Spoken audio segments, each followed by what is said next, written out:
মানব ইতিহাসের সবচেয়ে বড় অলৌকিক এবং রোমাঞ্চকর ঘটনা হলো ইসরা ও মিরাজ। এটি কেবল একটি ভ্রমণ ছিল না, বরং এটি ছিল মহান আল্লাহর পক্ষ থেকে তার প্রিয় নবী মুহাম্মদ সাল্লাল্লাহু আলাইহি ওয়াসাল্লামের জন্য এক মহিমান্বিত উপহার এবং উম্মতের মুহাম্মাদের জন্য এক বিশেষ রহমত। নবুয়তের দশম বর্ষে যখন নবীজি সাল্লাল্লাহু আলাইহি ওয়াসাল্লাম তার প্রাণপ্রিয় স্ত্রী হজরত খাদিজা রাদিয়াল্লাহু তাআলাহ এবং পরম শ্রদ্ধেয় চাচা আবু তালিবকে হারিয়ে প্রচণ্ড শোকাতুর ছিলেন, ঠিক তখনই আল্লাহ তাআলা তাকে আরশ আজিমে আমন্ত্রণ জানান। আজকের ভিডিওতে আমরা কুরআন ও সহিহ হাদিসের আলোকে ইসরা ও মিরাজ সম্পর্কে পূর্ণ বর্ণনা জানব। সহিহ বুখারী ও মুসলিম শরীফের বর্ণনা অনুযায়ী এক রাতে নবীজি সাল্লাল্লাহু আলাইহি ওয়াসাল্লাম কাবা ঘরের কাছে হাতিমে শোয়া ছিলেন।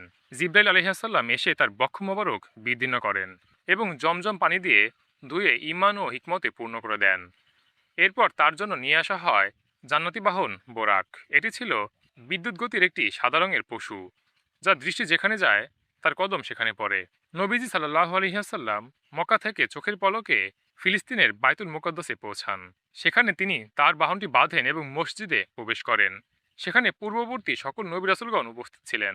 জিবরিল আলাইহিস সালামের ইশারায় নবীজি সাল্লাল্লাহু আলাইহি ওয়াসাল্লাম নামাজের ইমামতি করেন। এই ঘটনা প্রমাণ করে যে তিনি ছিলেন ইমামুল মুরসালিন বা সকল নবীদের নেতা। বাইতুল মোকাদ্দাস থেকে শুরু হয় মিরাজের মূল সফর।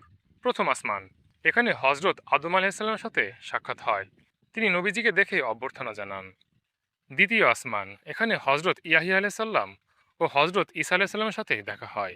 তৃতীয় আসমান, এখানে হজরত ইউসুফ আলাইহিসসালামের সাথে দেখা হয়, যাকে দুনিয়ার অর্ধেক সৌন্দর্য দেয়া হয়েছিল।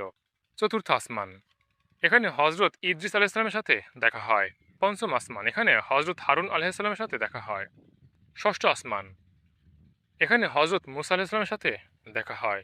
সপ্তম আসমান, এখানে নবী সাল্লাল্লাহু আলাইহি সাল্লাম দেখা করেন হজরত ইব্রাহিম আলাইহিসসালামের সাথে, যিনি বাইতুল মামুরে পিঠ ঠেকিয়ে বসেছিলেন। সাত আসমান পার হয়ে নবীজি সাল্লাল্লাহু আলাইহি সাল্লাম পৌঁছান সিদরাতুল মুনতাহা বা প্রান্তীয় কুল বৃক্ষের কাছে।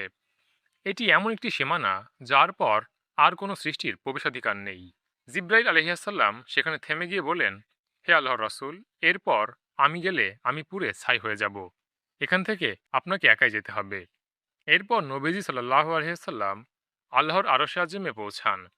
সেখানে আল্লাহ ও তার প্রিয় হাবিবের মধ্যে কি কথা হয়েছিল তা মানব মস্তিষ্ক দিয়ে কল্পনা করা অসম্ভব। তবে আল্লাহ তাআলা সেই মুহূর্তে উম্মতে মুহাম্মাদের জন্য সর্বশ্রেষ্ঠ উপহার প্রদান করেন। আল্লাহ তাআলা প্রথমে 50 ওয়াক্ত নামাজ ফরজ করেন। ফেরার পথে মুসা আলাইহিস সালামের পরামর্শে নবীজি সাল্লাল্লাহু আলাইহি ওয়াসাল্লাম কয়েকবার আল্লাহর কাছে ফিরে যান এবং নামাজের ওয়াক্ত কমানোর আরজি জানান। অবশেষে আল্লাহ তাআলা 5 ওয়াক্ত নামাজ নির্ধারণ করেন, কিন্তু ঘোষণা করেন যে যারা এই 5 ওয়াক্ত নামাজ আদায় করবে তাদের আমলনামায় 50 ওয়াক্তের সওয়াব লিখে দেওয়া হবে।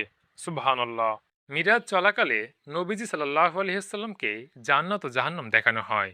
তিনি জান্নাতের অপূর্ব নিয়ামত দেখেন এবং জাহান্নামের বিভীষিকাও প্রত্যক্ষ করেন।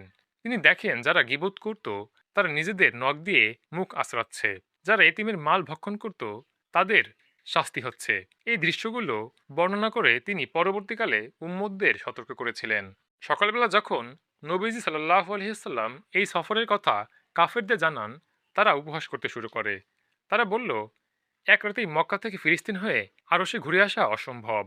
এমনকি তারা ফিলিস্তিনের বাইতুল মুকাদ্দাসের খুঁটি বা জানালার সংখ্যা জিজ্ঞেস করে তাকে পরীক্ষা করতে চাইল।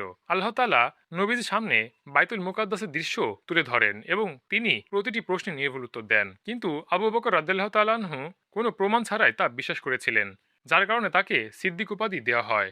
বন্ধুরা, ইসরা ও মিরাজ কেবল একটি মিরাকল নয়, এটি আল্লাহর কুদরত এবং নামাজের গুরুত্বের স্মারক। এই সফরের মাধ্যমে মুমিনের জন্য নামাজকে মিরাজ হিসেবে ঘোষণা করা হয়েছে। আল্লাহ আমাদের এই পবিত্র সফরে শিক্ষা বুঝে নিয়মিত নামাজ আদায়ের তৌফিক দান করুন। আমিন।